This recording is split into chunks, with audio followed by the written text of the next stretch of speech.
I help you? I'd like to see the man in charge. He's in here.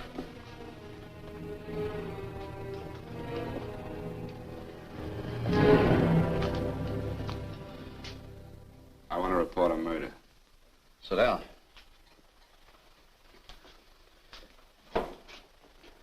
Where was this murder committed? San Francisco, last night. Who was murdered? I was.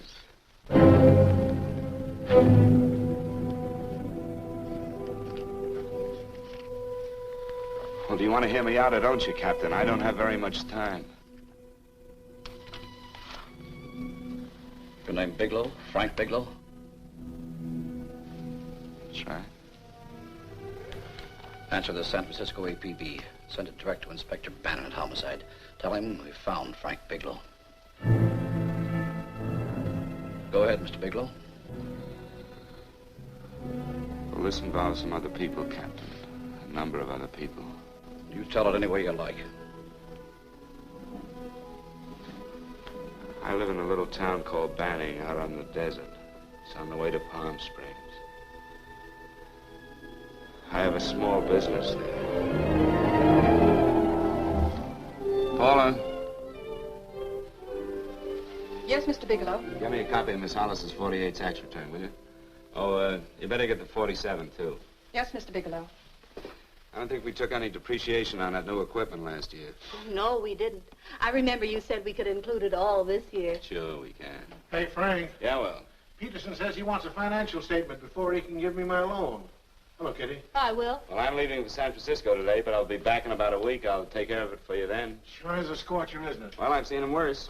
Well, have a nice time, Frank. Yeah, thanks, Will. Paula, why don't you come down to the place and let me give you another permanent? Makes your hair so much easier to manage in all this heat. I can't afford it right now. Maybe next month. Yeah, here it is. No, we didn't take it. Well, we can do it this year. You work it out any way you think best. Have a nice trip, Frank. Sure, Kitty. See you when I get back. Bon voyage. Why don't you come down anyway, Paula? We'll work out a deal on that permanent. Thanks. Maybe I will. Hello? Oh, hello, Mr. Hawkins. Just a moment. Do you want him to send your ticket over? No, I'll pick it up myself. No, never mind. Mr. Bigelow will pick it up at the station. Bye.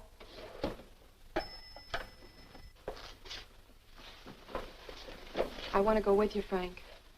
Oh, Paul, I'm just going on a little vacation. You know that? You want to go without me, don't you? Be gone just a week. And I suppose you've just made up your mind to take this little vacation at 9 o'clock this morning? No, Paul. I meant to tell you about it a few days ago. I guess I forgot. Oh, you forgot. Paula, don't be like that. Don't be like what? You just drop a little announcement that you're going away. Not tomorrow or next week or next month, but today. No explanations, nothing. And I'm supposed to swallow the excuse that you need a little vacation. I just want to get away from town for a few days, that's all. Get away from this town or get away from me. Oh, Paula, please try to understand. How can you ask me to understand anything like this? No, I'm sorry, but I don't understand. Go to San Francisco, but don't expect me to be waiting for you when you get back.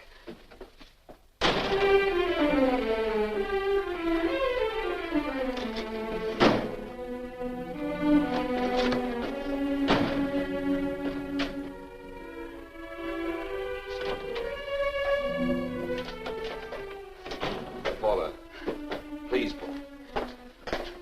Come on, turn around, look.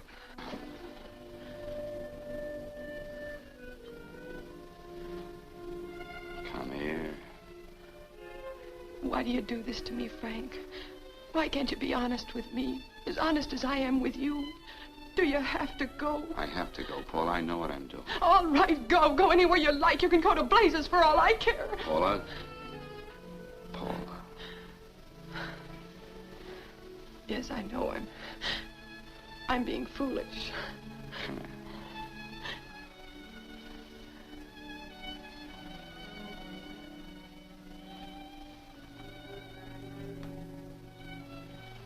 Come on, fix your face. We'll go down to Eddie's and have a drink. All right, why not?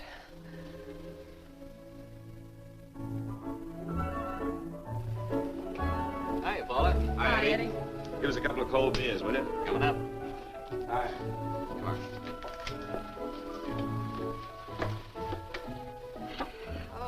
relief. This air conditioning feels good. I sure wish we had it in the office. It'd make working a pleasure. Well, if it stays this hot, don't bother going in the rest of the week. I win 2 races today. How many did you lose? Now, you would have to ask that. Kind of early for you two, ain't it? Too hot to work. That's what I like to hear.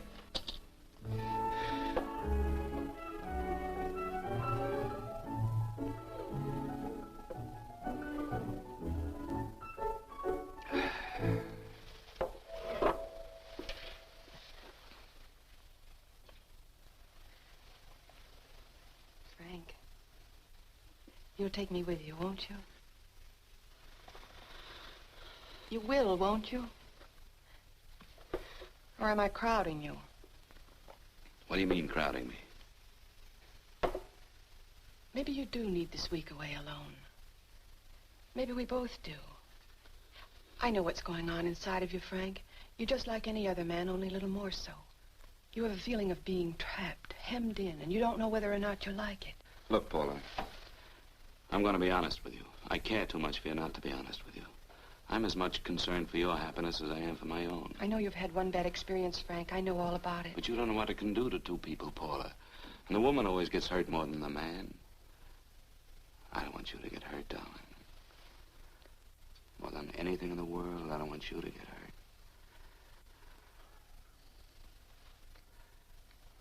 Want to hear some music? All right, Frank. Got a couple of nickels, Eddie? Yeah.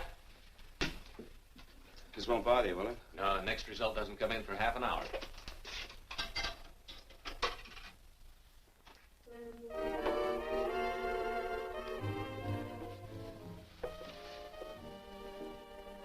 I thought that by now we'd be married. No, I'm not going to crowd you anymore, Frank. Go to San Francisco. I don't like it, but I'm convinced that you must go. I want you to be very sure, Frank. If it's right, and I believe it is, we'll have something really wonderful together. If it isn't, we should both know it as soon as possible.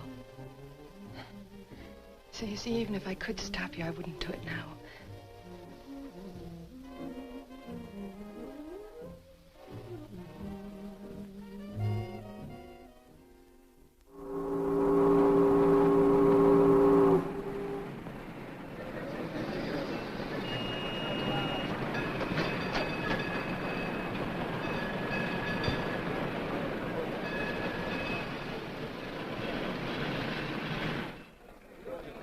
Yes, sir.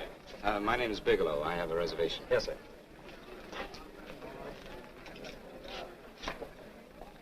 Here we are, sir. My name is Bigelow. I have a reservation. I have it, sir. It's a very nice room on the 6th floor, facing the bay. Boy, this might help you enjoy your stay, Mr. Bigelow. It's a little booklet on how to have fun in San Francisco. Oh, thank you. Very welcome, sir. Thank you. Say, is it always like this around here? No, this is market week, and it's the last day, too. Boy, always around until you need him. Oh, 517? Thank you. Here's a message for you, Mr. Bigelow. Long-distance call came in about an hour ago from Banning, from a Paula Gibson. Oh, thank you. Very welcome. Show Mr. Bigelow to 618. Right this way, Slide.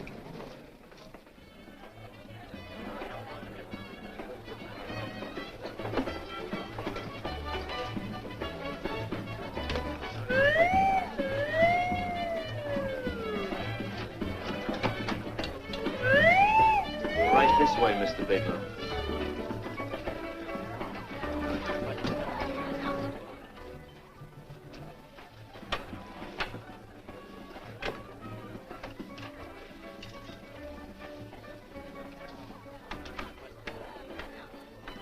Is there anything else, Mr. Bigelow? Oh, yes, you can get me a dry Manhattan and a package of razor blades. Yes, sir. Thank you. Oh, and you can leave that door open. Hello, operator. I want to speak to Miss Paula Gibson in Banning, California. Yeah, that's right. No, I'll wait. Hello? Hello, Paula. Oh, hello, Frank. How was the trip? Fine, just fine. Having a miserable time, I hope. Well, I don't know. I just got in. What was that? Market week. The place is crawling with traveling salesmen. You You know, Charlie Anderson found out that you went away, and he asked me to go out with him. Oh, really? How did he make out? I'm considering it. Is that what you called to tell me? I'll have you know that this call is strictly business, Mr. Bigelow. Did a Mr. Phillips phone you? Eugene Phillips of Los Angeles. No. He will. He phoned the office 3 times today. Said that he wanted to get in touch with you immediately. He said it's most urgent and imperative that he reach you at once. What did he want? I don't know. But he sounded deep, dark, and mysterious, and quite agitated about something. Phillips. Have we ever done any business with him? Not unless you've been keeping it a secret from me. I looked through all the accounts. Why did you tell him you could reach me here? You know I'm supposed to be on vacation. So you told me. And so I told him, dear heart. But the gentleman didn't seem to respect your temperamental moods the way I do. He was very insistent that he speak to you before it's too late, as he put it. Well, tell him you tried to get in touch with me and I changed my plans and you can't reach me. He won't talk to me. I told him that I was your confidential secretary, but I guess I didn't sound confidential enough. So I told him that he could reach you there this evening. Well, call him back. If it's as important as he says it is, he'll talk to you. Otherwise, he'll just have to wait until I get home. My, aren't we adamant this evening? All right, shall do. And Frank, Yeah? I don't quite know how to say this. Say what? Well, what I want to say is that there's nothing you can do that you ever have to feel guilty about. Oh. Sure. Thanks, Paula. I'll call you tomorrow. Right.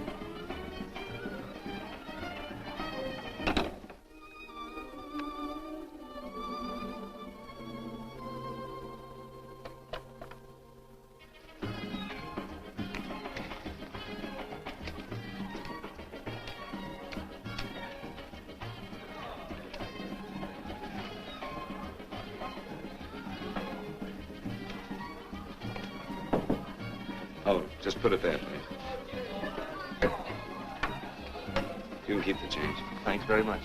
Say, how long has this been going on? Well, it's been a madhouse all week, but they check out tomorrow. Oh? I thought you were with them.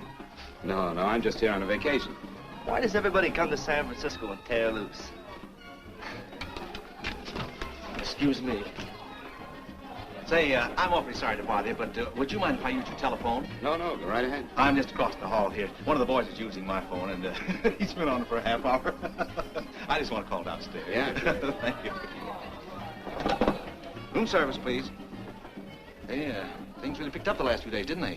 You right up much business? Well, I'm not here on business. Oh, hello, room service? It's Mr. Haskell in 617. Yes, that's right. Would you send up 3 more bottles of bourbon and 2 scotch? Yes. Oh, and some more ice, too. Yeah. All right, thank you. You here all alone? Yes, I just got in town. Well, why don't you join us for a drink? Well, I don't want to barge in on your party. Oh, nonsense. It's not a party. Just a few of the boys entertaining some buyers. You know, the usual thing. A few drinks and some laughs. It's no party. Come on. Well, come on. Right. I know what it's like to be all alone in a strange city. I'm Sam Haskell. I'm Frank Bigelow. You think some of these guys never been away from home before? Yeah. Hey, quiet down a minute. Hey, will you quiet down a second? I want you to meet Frank Bigelow. Hello. This is Jane Carlisle. Hello. Bill Welch. How are you, Mr. Wells? Glad to know you, Bigelow. Jane's the prettiest buyer in San Francisco. Oh, hey, I resent that. You don't think I believe him, Elaine? Well, he spreads that from coast to coast. Oh, gee. But it's good for my morale anyway. I'm George Cantwell. Glad to know you, Mr. Bigelow. Bigelow, yes. Right on much business? He's not here on business. Oh, well, Well, why don't you get the man a drink before he dies of thirst? how about a little bourbon? Well, that's fine. Bourbon it is. Of course, Mr. Wallace. Yes, Mr. Wallace. But, Mr. Wallace, I'll need at least a week in Cleveland to visit all my accounts. I can't figure on being in Philadelphia until the 17th. Eddie, will you get off the phone? I want you to meet Frank Bigelow. How are you, Doc? That's his boss. He's been trying for an hour to get his expense account boosted. Yeah, the way this guy holds on to $1, you'd think they weren't printing them anymore. Yes, Mr. Wallace. I'm leaving here the first thing in the morning. Yes, sir. Oh, keep your hips loose, Harry, like this. Oh, yeah. How's he doing? Oh, there's nothing wrong with Harry's drummer. The 2 years at Arthur Murray's wouldn't do. Hey, now, wait a minute. I was doing all right. This is Sue and Harry Brantis. Hello, good to meet you. How are you? Where'd you find her, Sam? At a dance marathon? Oh, bourbon. Oh, really? Oh, thanks. Now that you could do the rumba. Well, a little, but I'm kind of rusty. Anything would be an improvement after Harry. Oh, how do you like that? Well, here goes. Hey, you're good. Oh, my wife, she's a good dancer, isn't she, Bigelow? Oh, yeah. Hey, fellas, I thought you were going to show us a good time tonight. Is this doing the town? That's right. We practically bankrupt our stores to buy everything you've got. Then you keep us in this hotel room. I agree. This is my last night to howl before I go back to being a dutiful housewife. Well, it looks like we're stuck, boys. This is where we blow all our commissions in one night. Who cares? And you're coming with us, Bigelow. Oh, no, thanks. You run along. I've got to get unpacked and have dinner. Oh, no, you're not going to get away from me. Now that I found a man who can dance, I'm going to hang on to it.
In about an hour. That's when they really go out of their minds. Who's the blonde? Oh, she's one of the chicks that hangs around here. She's jive crazy. Come again?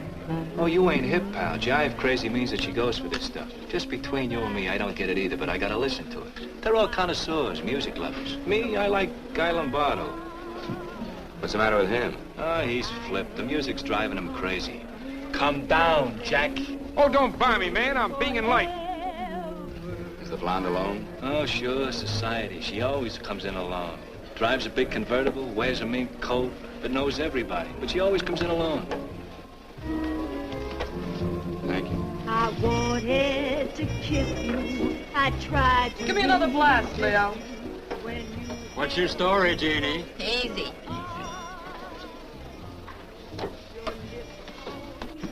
Hello. Easy. Dig the fisherman. Oh, that's really silk, isn't it? Can I buy you a drink? Sure, thanks. Give me a blast, Leo. Leo, I left my blast at the other end of the bar.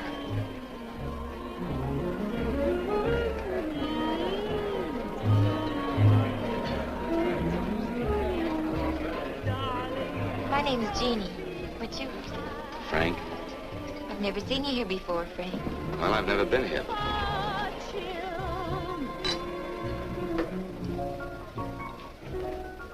This isn't mine. Mine was bourbon. Well, sure it is. You saw me pour it. Give me a fresh drink. Anything you say. Oh, listen to that piano. Feel those vibrations. You don't get your kicks out of this, do you? I can live without it. Why do you stay here? I don't know. I bet I know. You're lonely in a big city. Oh, you don't have to go into a routine with me. I like good company, too.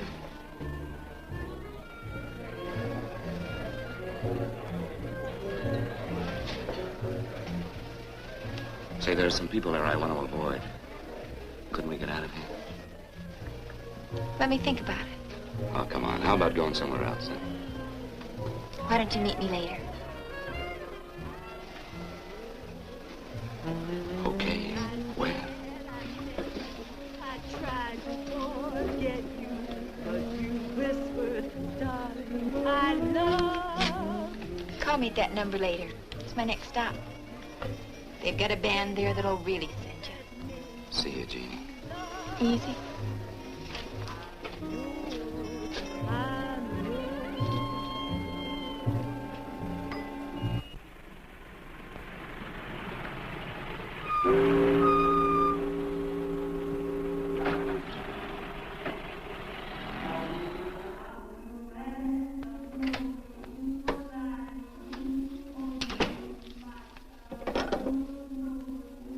Never mind, operator.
Room service, please.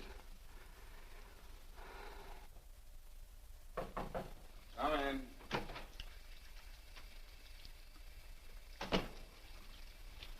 Be right with you, waiter. Yes, sir. Rest well, sir? Yeah, sure. May I? Go ahead. It's on there for you. Thank you, sir. Would you like anything else? Oh, thank you, that's all. Waiter, Yes, sir. take this away. Is there anything wrong, sir? No, just take it away. I don't even want to look at it. Are you all right, sir? Yeah, sure. All right, I just had too big a night, I guess, that's all. I need some fresh air. Of course. Thank you, sir.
Lungs in good condition. Blood pressure normal. Heart fine. Well, it's a good thing everybody isn't like you, Mr. Bigelow. Put us doctors out of business. I'm glad to hear it, Doctor. I was a little worried. Don't let a little bellyache worry you. Could be just a change of climate. Well, it isn't exactly an ache, Doctor. It's kind of hard to describe the feeling. Maybe it was the drinks I had last night. I might have mixed them too much, huh? Let's have another look at that throat.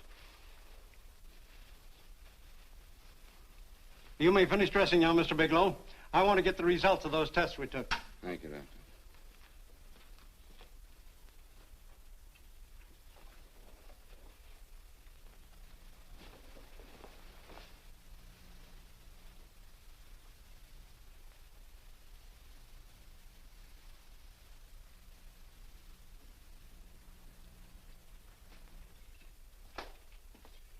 Mr. Bigelow, this is Dr. Schaefer. Hello, Doctor. How are you? Sit down, Mr. Bigelow. According to the information you gave Miss Wilson, you're not married, Mr. Bigelow. That's right. Do you have any relatives, family, anyone in San Francisco? No, no one. I don't know a soul in San Francisco. Where is your home? What is this, Doctor? Why all the questions? You're a very sick man, Mr. Bigelow. Sick? But you told me I was in good shape. Yes, I know. But my preliminary examination didn't reveal your true condition. You sound as if it's pretty serious, Doctor. It's extremely serious. I want you to understand that we wouldn't tell you something like this unless we were absolutely certain. Well, of course, of course. You must steel yourself for a shock, Mr. Bigelow. Well, go on, Doctor. What is it you're trying to tell me? Our tests reveal the presence in your body of a luminous toxic matter. What is that exactly? A poison that attacks the vital organs. Poison? We have no alternative but to tell you this. Your system has already absorbed sufficient toxin to prove fatal. I wish there was something that we could do. What do you mean, wish? You mean there's nothing? There is nothing anyone can do. This is one of the few poisons of its type for which there is no antidote. Well, this is fantastic. This is the most ridiculous thing. You don't have very long. What do you mean? A day, possibly a week, 2 weeks at the outside. It's hard to say exactly. Well, this is impossible. I don't believe it. You've made a mistake. That's it. It could be a mistake, couldn't it? You have made a mistake, haven't you? Answer me. Dr. Schaefer is an authority on toxicology. Been no mistake, Mr. Bigelow. Do you realize what you're saying? Well, you're telling me that I'm dead. Do you think you can explain my life away in just a few words? Why, I don't even know who you are. Why should I believe you? You must calm yourself, Mr. Bigelow.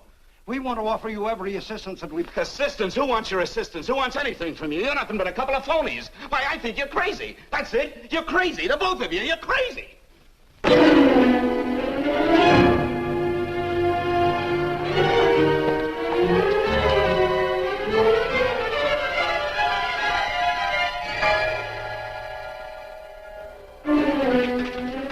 Where's the doctor? You just come in. Come on, tell me where... You have to go through the thing before you come Get out here. of Doctor.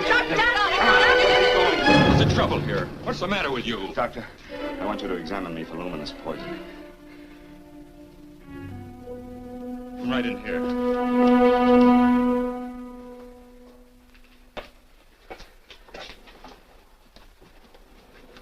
Yeah, you've got it all right. Your system has already absorbed it. Are you sure, Doctor? Are you absolutely certain? Couldn't there be some mistake?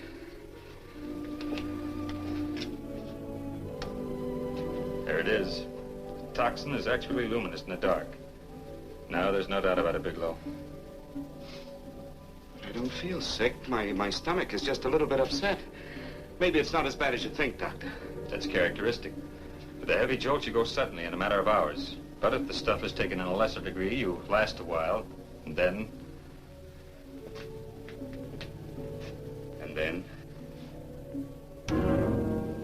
Give it to me straight, Doctor.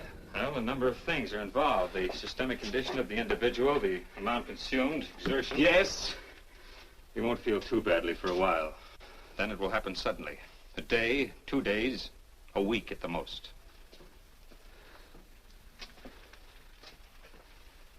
A day. 2 days. There's nothing that can be done now.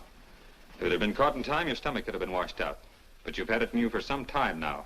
For at least 12 hours, haven't you, Bigelow? I don't know. You don't know? No. Don't you know how you got it? No. This is no accident.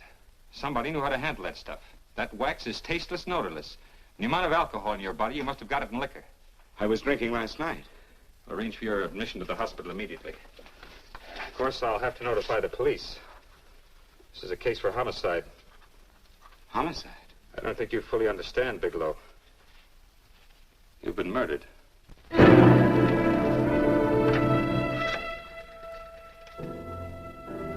Get me police headquarters, please. Homicide Bureau.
Open up.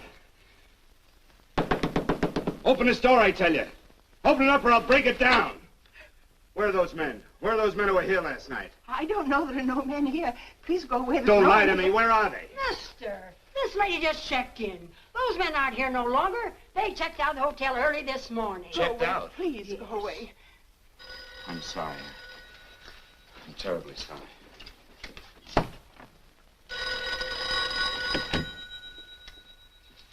Hello? Please, Mr. Bigelow, my eardrums. Oh, hello, Paula. Your enthusiasm overwhelms me. Why haven't you phoned me, or is there a quota on telephone calls up there? I'm sorry. I've been busy. I'll bet you have. Visiting the museums, no doubt. What's happening up there that's exciting or different? Nothing, not a thing. I'll bet you miss me, but you're too stubborn to admit it. Sure, sure. You know, if you'd like me to come up, I can pack a toothbrush and leave right away. No! Well, you don't have to snap my head off. You could at least make a pretense of missing me. I'm sorry, Paula. Of course I miss you. Listen, Paula, Paula, it's just that I don't feel like talking now. I'll call you later. Don't strain yourself. You phone me sometime when you feel more like talking.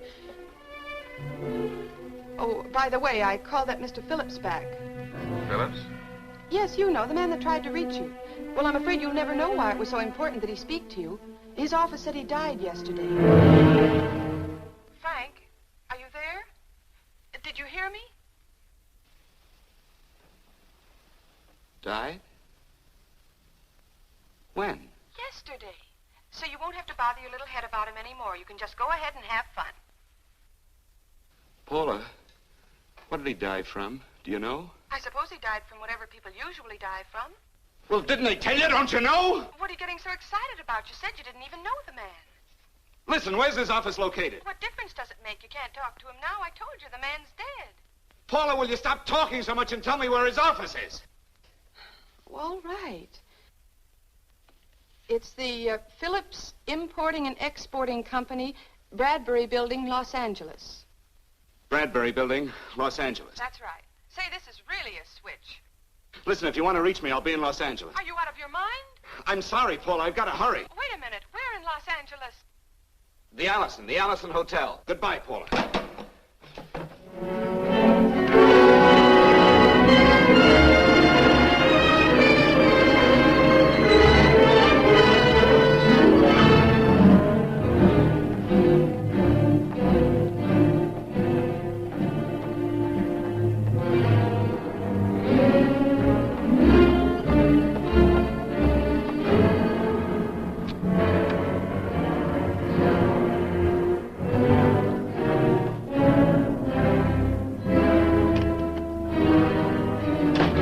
I'd like to see someone in charge here. What is it in regard Well, to? it's a personal matter. It's quite urgent.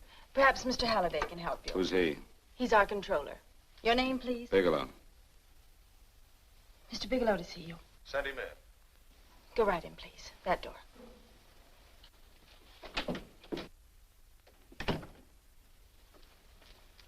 Mr. Bigelow? How are you, Mr. Halliday? What can I do for you? Well, Mr. Phillips phoned my office several times yesterday. I'd like to find out what it's all about. You know Mr. Phillips died yesterday? Yes, I know. Well, I don't understand. If he phoned you, didn't he tell you what it was about? Well, he didn't speak to me. I wasn't in my office at the time, and he wouldn't tell my secretary. Well, I'm afraid I can't be of much help, Mr. Bigelow. I've no idea why Mr. Phillips tried to reach you. I'm sorry you had to make the trip for nothing. How do you know I made a trip? I didn't say anything about making a trip. I merely said he phoned my office. My office could be here in Los Angeles. Miss Foster, Yes? didn't you mention something yesterday about Mr. Phillips speaking with Mr. Bigelow in San Francisco? I said that he had phoned Mr. Bigelow's office in Banning, but that Mr. Bigelow was staying at the St. Francis Hotel in San Francisco. I'm sorry you misunderstood me. Do you know why Mr. Phillips called? No, I don't. All right, thank you, Miss Foster. You can understand that we've been somewhat upset around here. Now, if you don't mind,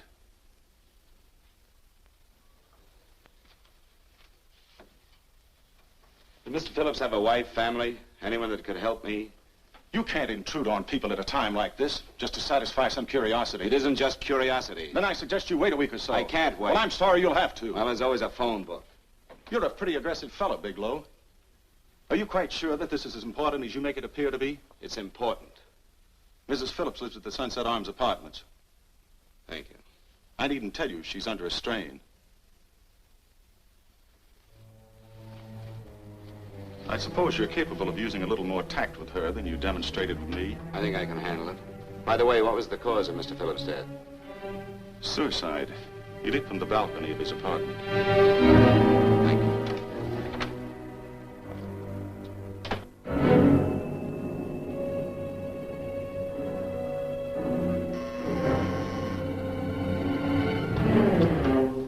Come in, Mr. Bigelow.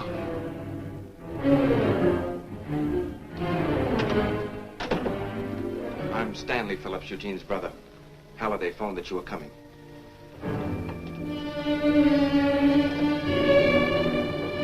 This is my sister-in-law, Mrs. Phillips. I'll try to make this as brief as possible, Mrs. Phillips. I'm afraid I can't be of any help to you, Mr. Bigelow. I haven't the slightest idea why my husband wanted to speak to you. Well, I guess Halliday covered just about everything. Did your husband ever mention anything about me, Mrs. Phillips? Anything at all? No, I can't recall Eugene ever having mentioned your name.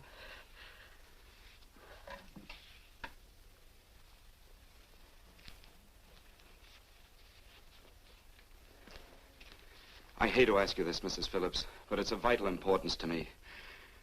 Do you know why your husband committed suicide? Oh. You're certainly not the most diplomatic person in the world, are you, Bigelow? Were you a friend of my brother's? I never met him.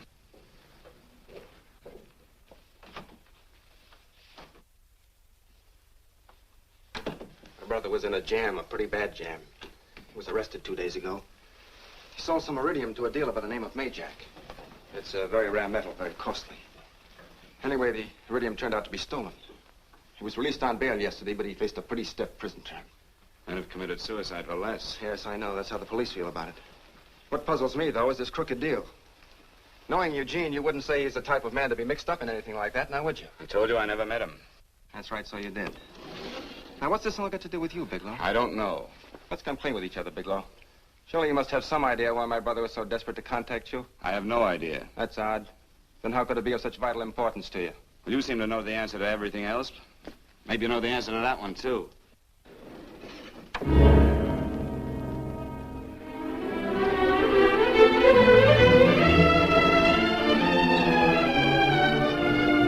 There's a message here for you to call operator 82 at Banning. Oh, thank you. Show Mr. Bigelow to room 821. Say, would you have the operator put this call through to my room right away? I'll take it up there. Thank you. Hello, operator. Here you are. I'll call you if I need anything. Thank you, sir. Hello, Paula? Well, Sinbad, I'd just about given you up for lost. Now, do you mind telling me just why you rushed down to Los Angeles? I can't explain it to you just now, Paula. I just can't explain it. What's going on, Frank? You don't even sound like yourself. Well, I'm just a little tired, Paula, that's all. But I miss you. Oh, Frank. I can't tell you how good it is to hear you say that. And here I was worrying that I'd lost my charm. When are you coming home, Frank? Soon, Paula. I'll be home soon. I'll go right out and get myself a permanent so I'll be pretty when you see me. Hey, guess what? I found that Phillips name in your notarial ledger. Notarial ledger? Yes, of all places.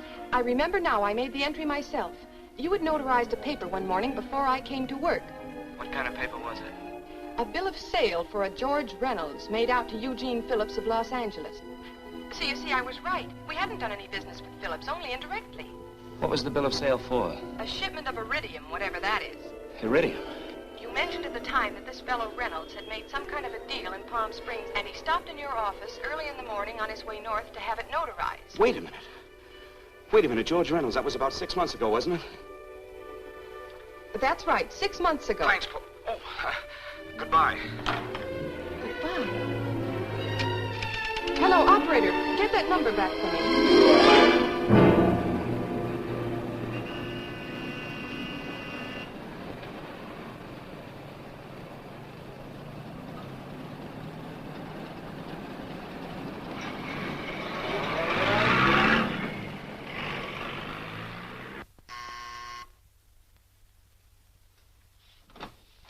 I've got to talk to you, Mrs. Phillips.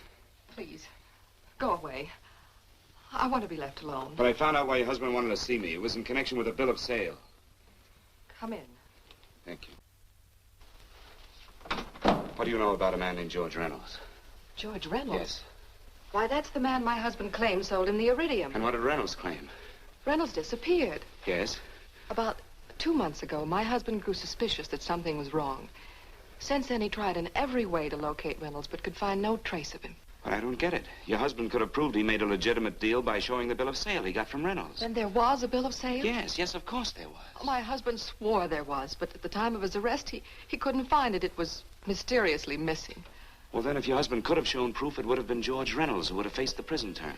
Eugene was convinced that Reynolds had stolen the bill of sale. He was the only one who had reason to eliminate evidence of the transaction. Thank you, Mrs. Phillips. Thank you very much. You've been very helpful. Oh, if you'd only come sooner, Mr. Bigelow.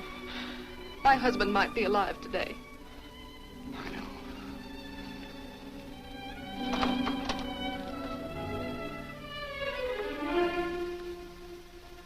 The only thing thing that puzzles me, Mrs. Phillips, is that you haven't asked how I knew there was a bill of sale.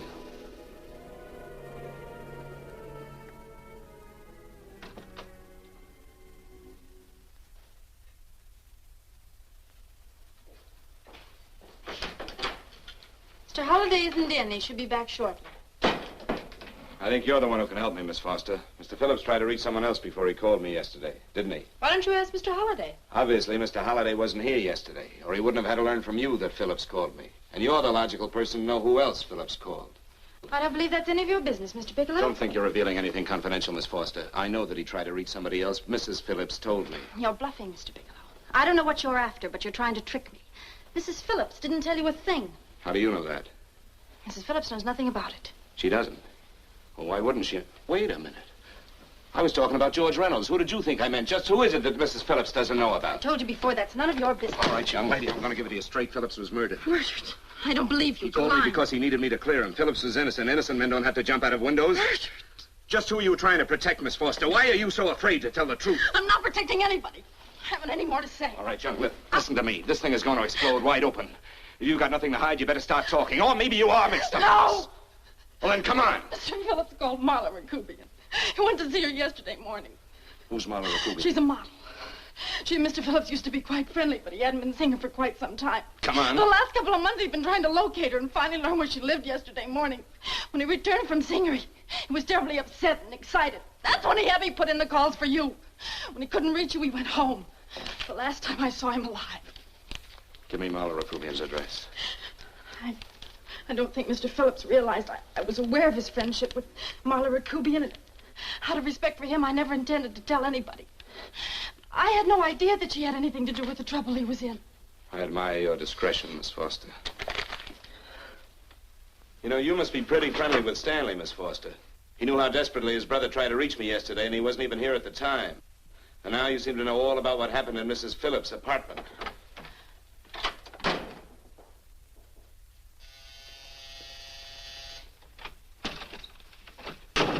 Miss Rakubian? Yes? What do you want? Get out of here or I'll call the Go police. ahead, call him. Well, go ahead, call him. Going on a trip, huh? Yes, going away for the weekend. Sailing for Buenos Aires tomorrow, some weekend. I'll send you a postcard. Now get out of here. Who are you going with, George Reynolds? Never heard of him. I suppose you've never heard of Eugene Phillips either. Just who are you? What do you want? Never mind who I am. Where's Reynolds? I told you I don't know him. Now will you get out of here and leave me alone?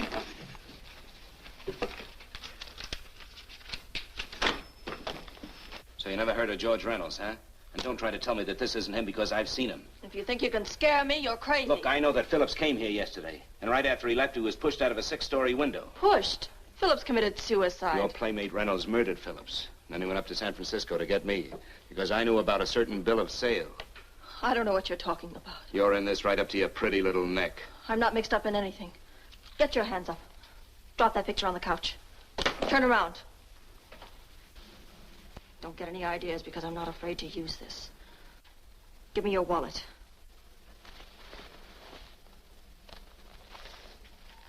Frank Bigelow, Hotel Alex.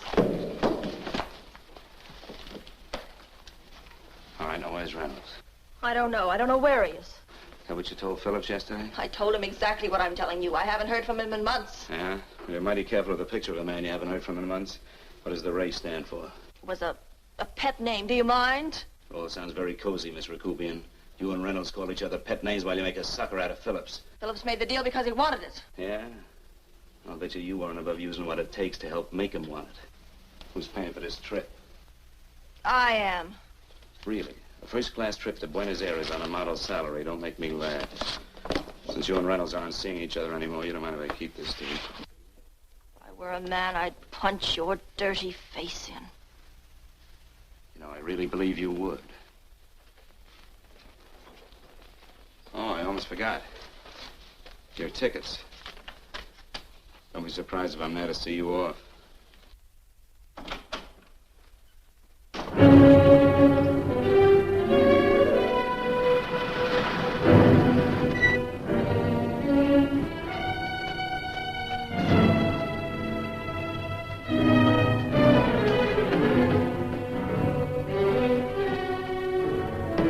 Angelo. Angelo! Angelo, do you remember taking this picture of a George Reynolds? I take so many pictures, I can't remember them all. This gentleman is a friend of his and would like his address. We have no card on him. I don't think we ought to do that.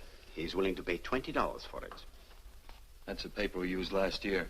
Of course, you understand we usually don't give out the information about our clients. I know, you're a couple of high-class fellas. Thank you. Revealing anything confidential is against the ethics of our establishment. That's right. Honesty is the best policy. Of course. But in your case, inasmuch as you're a personal friend of Mr. Reynolds... Thanks. I knew you'd come through. Got it.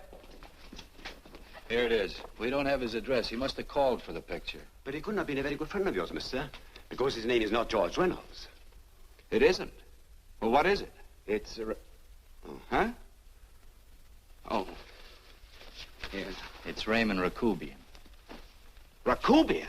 Yes. What's so unusual about that? The picture's signed Ray, isn't it? Yeah. Yeah. Thanks.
Your lips called me baby, then I thought that maybe love.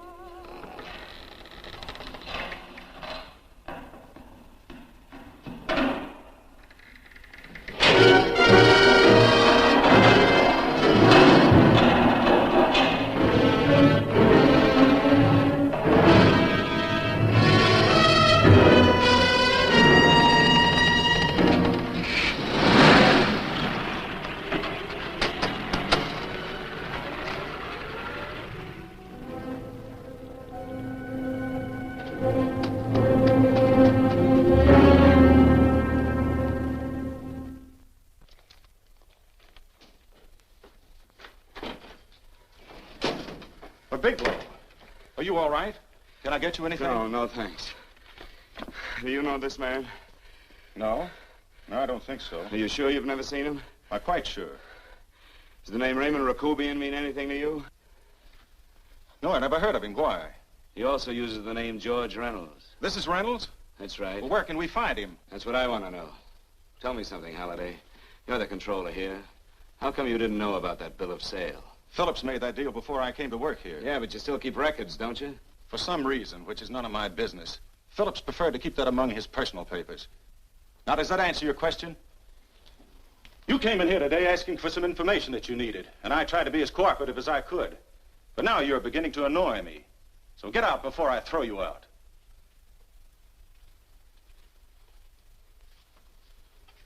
You know, you really frighten me.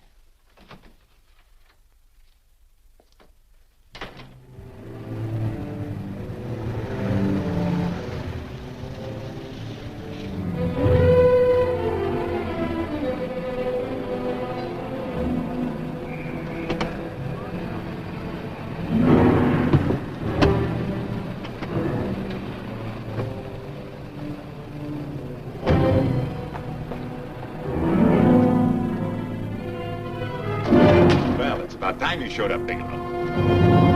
Go ahead, Dave.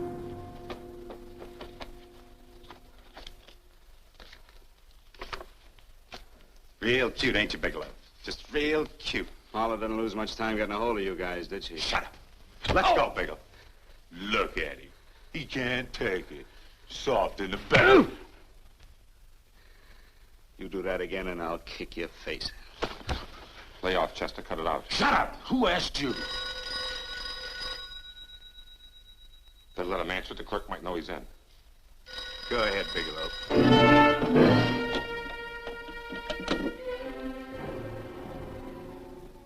Hello? Frank. Frank, why did you hang up on me? I've been trying to get you for hours. I'm sorry, Paula. I was in a hurry. Well, don't be in such a hurry this time. You didn't give me a chance to finish what I had to say. What's the name?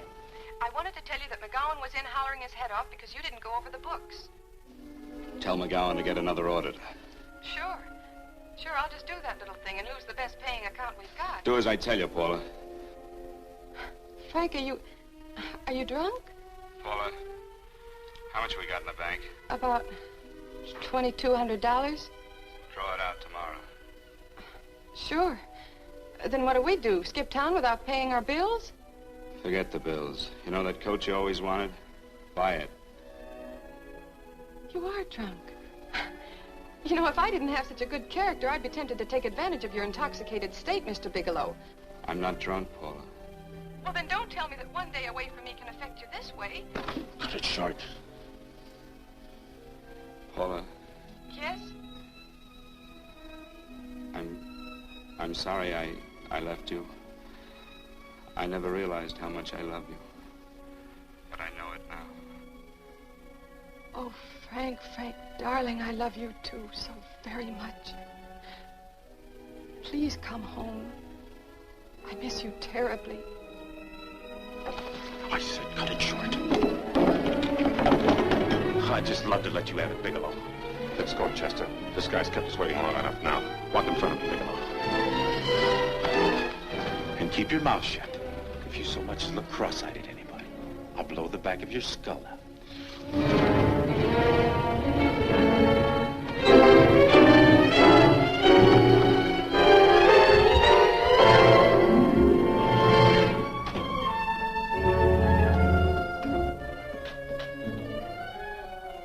This Bigelow's real cute. He wanted to get tough with Chester. He don't know Chester. Did you get the picture? Don't I always get what Mr. Majak sends me after? Majak? That's right. I'm the dealer who bought the iridium from Phillips. I get it. You have Rakubian unload stolen stuff on Phillips with the help of Marla here, and then you buy it back from him. Oh, you certainly made a sucker out of Phillips. What is it, Mr. Bigelow? Exactly what is on your mind? I'm looking for Raymond Rakubian. Why? Well, now, Marla here has told you everything else. I'm sure she must have told you that, too. You don't expect me to believe this conversation. So, what is on your mind? I mean, underneath. You forced your way into my affairs, and now I want to know why. I just told you. I'm looking for Raymond Rakubian. Don't get cute. I'm just itching to work you over. Soft in the belly. Can't take it. See what I tell you?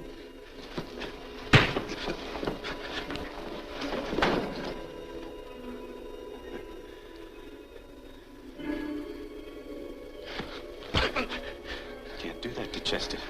I'm gonna blow your guts out. Easy. Lay off, Chester, not now. Look at him. He's so scared of Chester, he'd talk now.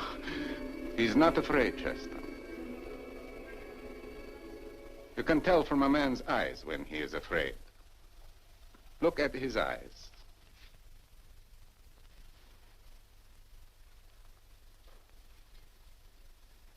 Oh!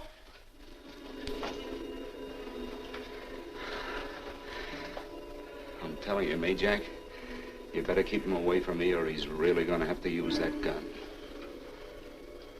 Go away, Chester, please. Do what I tell you, my boy. Please. And help Dave. Joe.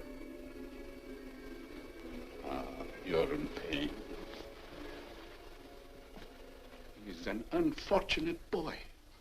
He's psychopathic. He's unhappy unless he gives pain. He likes to see blood. Come with me, Mr. Bigelow.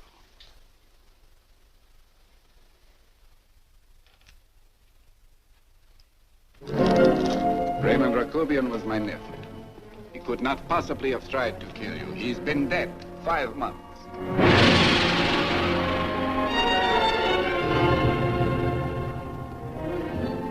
I'm afraid you have been sidetracked. Provided it is true that somebody made an attempt on your life. Somebody made an attempt again today. I had no reason to kill you, believe me. What do you mean you had no reason? I notarized a certain bill of sale. You notarized the bill of sale for Reynolds, not Rakubian. Now, what I told you was true. I had no reason to kill you. That's a closet, Mr. Bigelow. And under other circumstances, you could go home now. But now you present a problem. You know too much, and I am in danger. Chester! Suppose I were able to prove to you that I only want to find the person who tried to kill me, and I won't cause you any trouble. You know I can go to jail for 10 years for this little business. 10 years. At my age, that's my life. That means my entire life. With my life, I do not take chances. I am sorry, believe me. You want Joe to go with you? No. Just Bigelow and me. And baby Mace, too. But Major, goodbye, Mr. Bigelow, and forgive me.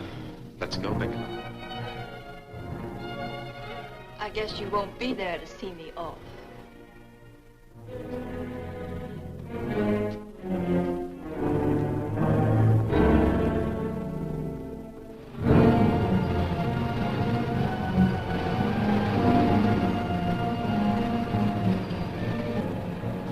You tried to make a boob out of me in front of Majak.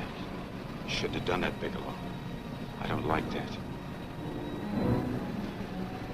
I'm going to enjoy this, Bigelow. I've done jobs like this before. I knocked off guys I could like. But I don't like you, Bigelow. I never liked that puss of yours from the minute I seen it. Yeah. I'm going to enjoy this.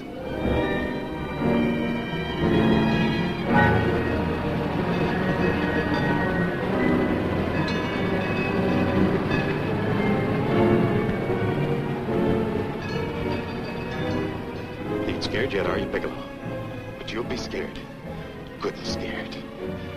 I think I'll give it to you in the belly. You don't like it in the belly?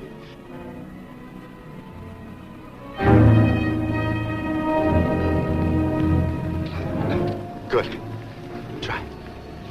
I'd just love you to try it, Bigelow. Why don't you try it? Go ahead.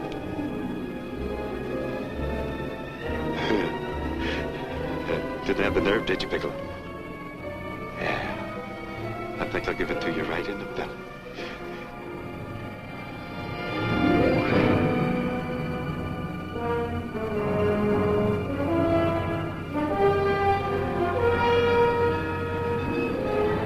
It takes longer when you get it in the belly. It's nice and slow. That's the way I want to see you go, Bigelow. Nice and slow.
all right? Yes, I'm all right, Paula, but what are you doing here? How did you get here? Freddie Ross flew me down. I had to come. I had to see you.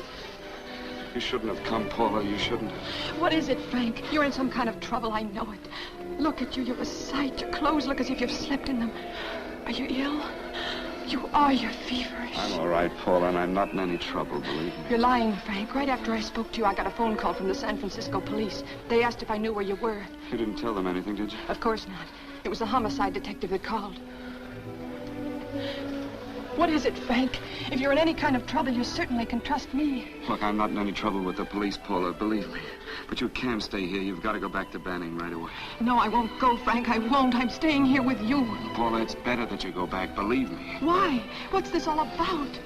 What have you got to do with this Phillips and Reynolds? Phillips was murdered.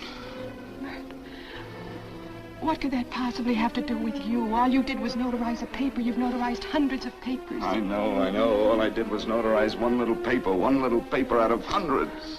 Frank, you frighten me. You don't even act like yourself. I know that you're in trouble, that something is wrong, that you're in serious trouble. You frighten me, Frank. Oh, don't be frightened, Paula. Don't ever be frightened of anything again. Will you promise me that? I love you so much, darling, more than you seem able to understand. Oh. I never really knew happiness until I loved you. Sometimes when I used to be afraid that you weren't sure how you felt, I tried to hold back, but I couldn't. Losing you would have been losing everything. There would have been nothing left. Don't, Paula, don't. Now I'm afraid again. Somehow I feel that I'm going to lose you, but there's nothing I can do about it. I feel so helpless. You're leaving me out of something. Tell me, Frank, what is it? Give me a chance to fight back. Just give me a chance, please. You do love me, don't you? Oh, yes, Paula, I love you. I never was more certain of anything in my life. I wasn't sure before. I was a little blind, I guess, but believe me, I'm sure now. Can you understand that, Paula? I understand. A man can be like that, Paula. Something has to happen. It can be a big thing or a little thing, but it can make him realize how much someone means to him, how much he really loves her. Oh, and I love you, Paula. More than I ever thought it possible to love anyone in the world, I love you. Then why won't you tell me about this trouble you're in? Why won't you try to let me help you? You can't help me, Paula. You don't want my help. Oh, Paula, there's nothing you can do. Will you believe me? So will you please go home, please? No, Frank. I won't go. I know you're in trouble. I can't leave you like this. All right, Paula, look, wait for me in the lobby of the hotel, and I'll be back for you soon, I promise. You promise? You're yes, sure? Paula, I promise. Is that a new outfit? Yes. Oh, it's beautiful.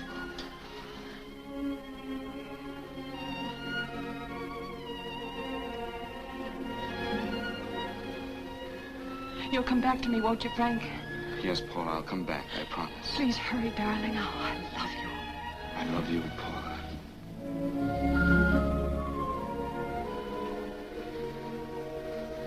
Goodbye, Paula.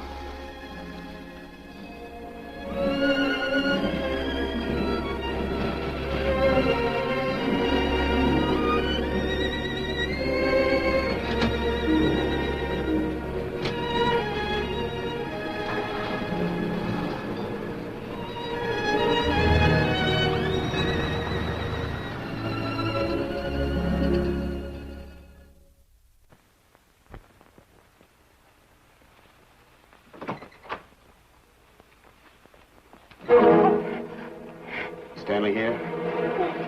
You sure? All right, get in there. Now get Stanley on the phone. Tell him to come over here right away. Use any excuse you want. What are you going to do? What was Stanley going to do when he used me for a clay pigeon today? I don't know what you're talking about. Don't act innocent with me. I fell for that once. I don't know what you mean. I told you everything you wanted to know this morning. Yeah, you told me just enough so I'd get sidetracked and wouldn't know that Stanley was the one I was after. Stanley? Oh, no. You and Stanley have been together on this from the start. Now, come on, get on that phone and call him. Don't let him know I'm here. Bigelow.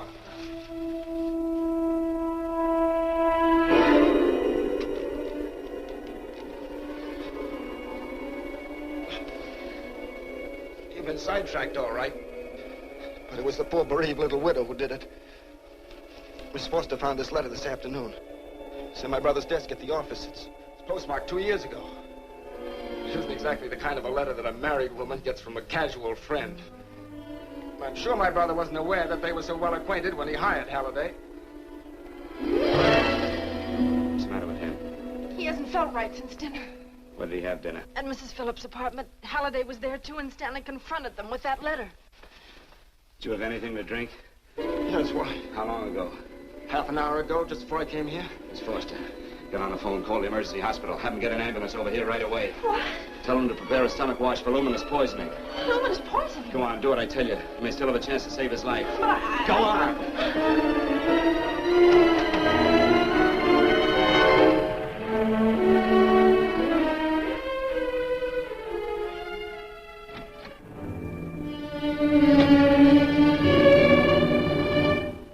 I found George Reynolds, Mrs. Phillips. He's been dead for 5 months. Then he didn't steal the bill of sale. No, he didn't. But you could have stolen it. How dare you? You knew who I was when I came here today. But you were surprised to see me alive, weren't you? But I'm not alive, Mrs. Phillips. Sure, I can stand here and talk to you. I can breathe and I can move. But I'm not alive. Because I did take that poison. And nothing can save me. What are you going to do? I tell you now, I have nothing to lose. No, you've got to listen to me. You've got to give me a chance. But I didn't have a chance. It was Halliday. Believe me, it was Halliday. He made me steal the bill of sale. He planned everything. What about this letter? Your husband knew about you and Halliday. He found it only yesterday. He accused Halliday. They fought, and Halliday pushed him over this balcony. And why me? Why did he want to kill me? Because you could have proved there was a bill of sale, that my husband had no reason to commit suicide. Halliday was desperate.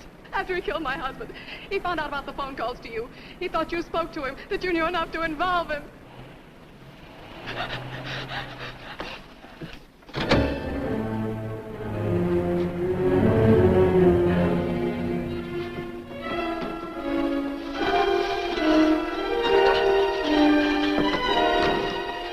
Where's Halliday? Where is he? He's at the office. This time you don't want him.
Come on, move along.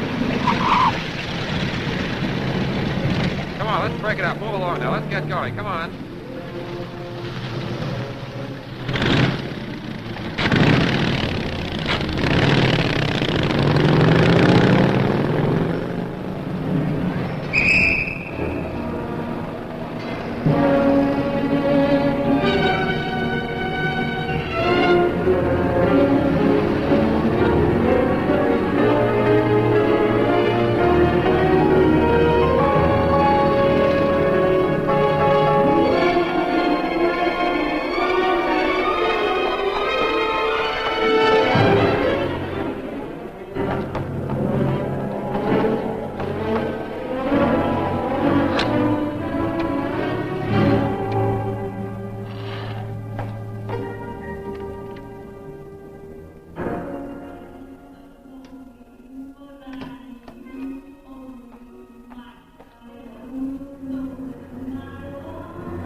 All I did was notarize a bill of sale. But that piece of paper could have proven that Phillips didn't commit suicide. He was murdered. And that's why Halliday poisoned me.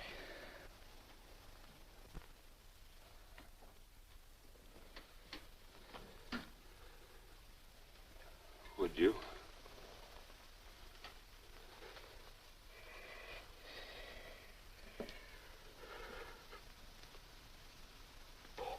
Paula.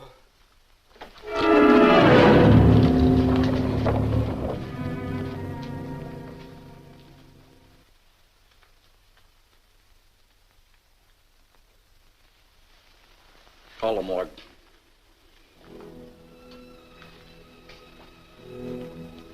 Johnson, you go to the Allison Hotel. Find Paula Gibson. Don't tell her anything. I'll break it to her.